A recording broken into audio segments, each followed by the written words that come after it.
السلام عليكم ورحمة الله تعالى وبركاته. مستمعينا الكرام، أحييكم من موقع يافع نيوز، ونقدم لحضراتكم حصادا لهذا اليوم. وفي هذا الحصاد الرئيس هادي يعزي باستشهاد العقيد سالم أحمد حسين ملقاط السعيدي والفقيد العميد ركن طيار محمد فتحي. الموت يغيب أحد أقدم المذيعات العدنيات وصاحبة أول مقولة في إذاعة عدن، هنا عدن، المذيعة صفية لقمان. مدير عام مديرية البريقة يدشن الفصل الدراسي الثاني للعام الدراسي 2015-2016 للميلاد لأكثر من 23,000 طالب وطالبة. تتواصل عمليات الاستلام والتسليم بين مدراء مديريات لحج السابقين والجدد، ومدير الملاح يعقد لقائه الأول بالهيئة الإدارية لمناقشة أوضاع المديرية. مديريات سيئون والقطن وتريم والشبام ووادي العين وحورة ودوعا تشهد دورات تدريبية لمعلمي ومعلمات مشروع معلم العون التكميلي، والبالغ عددهم 300 معلم ومعلمة.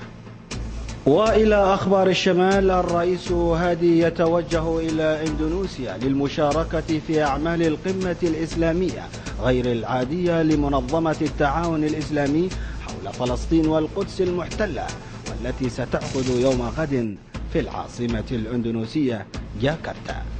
المقاومة الشعبية بمحافظة البيضاء تصد هجوما شنته ميليشيات الحوثي والمخلوع صالح على قرية الزوب في مديرية القريشية في قيفة ردع.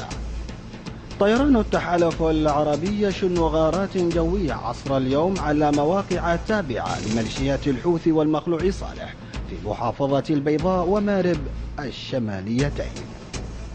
المتحدث الرسمي لقوات التحالف العربي العميد الركن أحمد عسيري ينفي عدم وجود هدنة غير معلنة للعمليات التي ينفذها التحالف العربي بقيادة السعودية ضد الانقلابيين في اليمن. وإلى الأخبار العربية، مندوب السعودية لدى الأمم المتحدة عبد الله المعلمي يطالب لبنان بإدارة شؤونه بنفسه بعيدا عن ابتزاز ميليشيات حزب الله، وذلك كشرط أساسي لمراجعة علاقاته بالمملكة العربية السعودية. أعلن وزير الخارجية السعودي عادل الجبير أن رئيس النظام السوري بشار الأسد يجب أن يرحل في بداية العملية الانتقالية في سوريا وليس في نهايتها. وإلى الأخبار الاقتصادية، نجحت بورصات السعودية ومصر والكويت بإنهاء تعاملات يوم الأحد على ارتفاع محققة مكاسب كبيرة.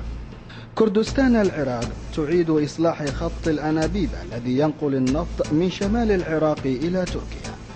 الريان بطلا للدور القطري لكرة القدم للمرة الأولى منذ 21 عاما.